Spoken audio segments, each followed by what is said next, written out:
How many people do you think are going to be paying attention to what the politicians say this weekend? I will say 25%. I feel like, how many do you think normally pay attention to what the politicians I think it's a little less than usual. I'd say 30%. In an election year, maybe 50% are paying to some degree attention. Oh, God, no, not even close to that. Yeah. In an election year. Nah, they're not paying attention. We're lucky to have 50% vote, let alone pay attention to what they're voting on. A month or two away from an election? Nah, they're not paying attention. Nah. But I do agree with you that the number of people paying attention this weekend drops significantly. It goes down. Yeah. What do you think the number is? 10. I'd say 10% are paying attention this weekend. Okay. And then regularly, I'm going to go with you, and I'm going to say 15 to 20% pay attention to the ins and outs on the daily basis. I think it's down a little. If you think about it, Fox is usually the number one TV cable news source. Yep. At best, they're pulling 3 million people. Okay. That's 1% of the population.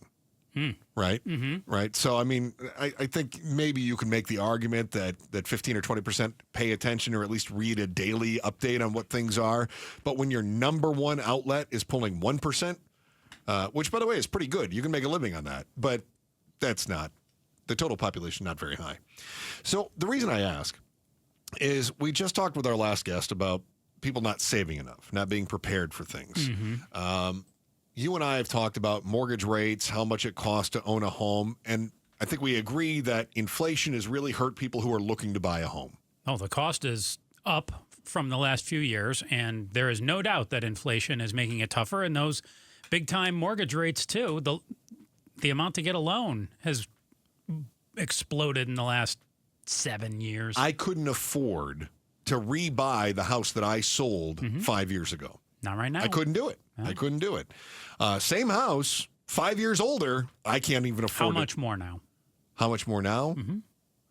Zillow says it's worth twice what it was. I sold it for $365. And I can't afford $730. I can tell you that. Same house. Yeah. The people after us put in carpet in one room. That's it. That's it. Well, it's doubled the value of the home. Sure. Talk about a flip. Wow. Really did their job. So it has gotten to the point where the politicians are talking about this, and they'll talk about this weekend when they make their campaign stops. Kamala Harris says she wants to give a $25,000 benefit to help first-time buyers break into the market. Well, wouldn't that be great if I had an extra $25,000 to use for a down payment?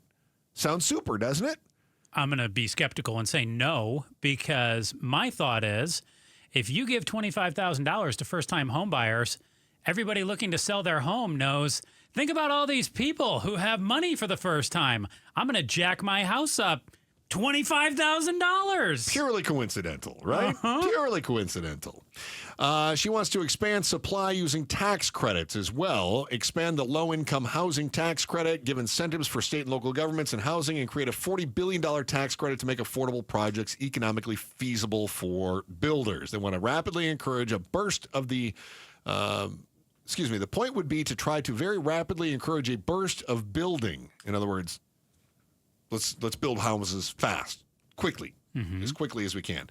An economist at American Enterprise Institute, which is a conservative institute, says we don't have a lot of details about the plans, but that the construction of homes was the right goal. It just depends on how much of that is implemented. So you've got a few things that go, okay, nice of you to say, but when we implement it, is that really going to work? So Trump's got some plans, too. You want to hear those? I would love to. All right. Here's Trump's plans when it comes to trying to fix the housing crisis. Okay. 1, deport immigrants. Yep. Okay. Trump is promising to lower housing costs by stopping the unsustainable invasion of illegal aliens, which is driving up housing costs. That's quote from Trump. So there you go. I'm assuming mostly he's targeting the ones who have escaped from the mental institutions and the rapists and murderers. Right, exactly. Yep, exactly. There are a few good people. According to a chief economist at Redfin, the acceleration of home prices long preceded the recent increase in the unauthorized immigration population, so mass deportations would not really address the root cause of why there's a housing shortage. Not only that, but how many people who are here without papers are living with somebody that does have papers? Not like you're just going to take houses away from people. So it doesn't exactly free up inventory. So that's not going to happen. Trump also has another suggestion. How many of those people also own homes, too? Yeah, not a ton. Not a ton. I would assume most are renting. Well, they probably couldn't get a loan because you certainly can't get a loan without having, what is it, your savings, Social Security, your last bank statements, your blood type, the last time you menstruated, and whether or not you're experiencing male pattern baldness. Otherwise, you can't get a loan. We have to know these things or else. Do you have to both have the male pattern baldness and be menstruating? Correct. I don't know how many people qualify for that. That's why it's so hard to get a mortgage right now. It's going to be difficult. Trump has another plan, and that is that even if you can qualify for these loans, he's going to bring the interest rates down. That's what we all want to hear. I like it. Trump promises to fix affordability through lower borrowing costs. He has a real plan to deflate inflation, bring down mortgage rates, he said. Okay. How? He would eliminate costly regulations, free up appropriate portions of federal land for housing. So build homes on federal land? I think in the Grand Canyon. Oh. Yeah. I think we just do that. That'd be some expensive land. Petrified forest? Just build a home. It's tough to cut it to the right size, but you can do it. You and I are both being a little tongue-in-cheek here, but I will give more credit to former President Trump's plan than what you unveiled from Kamala Harris's plan in terms of the $25,000. Okay. So let's met her $25,000. That's dumb.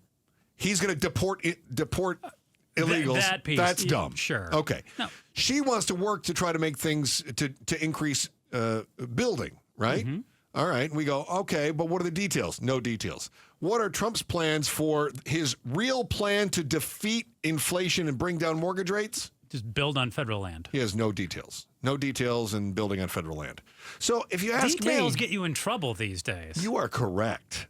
If you ask me, they're both not offering us anything. Nothing. They're talking to their base, though, making them happy. Yeah, exactly what it is. People want to be able to buy homes. They want more affordable homes out there. I'd love to be able to afford the home that I just sold, and I can't. And I don't think either one of these is going to fix the problem. But I saw on CNN today, we were getting ready for the show, and one headline flashed real quick, and CNN hit Trump for softening his stance on abortion, talking about IVF a little bit. Yeah. And then the very next story went to CNN taking shots at Kamala Harris, saying that she lacked details during her first interview with her VP candidate, Walz. Yeah. So you can't win. No, you can't win. As soon as you do put details out there, they will be scrutinized. Tear them apart. Tear them apart. You know, she had that interview on CNN, and Fox has spent all day telling us what she said wrong. MSNBC has been telling us all day what Trump has said wrong at his rally. You can't win. Oh, even CNN was saying she didn't give us details. She didn't give us details. But she also didn't have a Joe Biden, I forgot where I am moment either. No. So, no. I wonder why we're so frustrated with politicians. I'm glad that's the bar we hold people to these days. Do you know where you are right now? You could be president of the United States. Thanks for watching The Chris and Joe Show. Click to see more from Chris and Joe and tap the button in the middle to subscribe to KTAR News.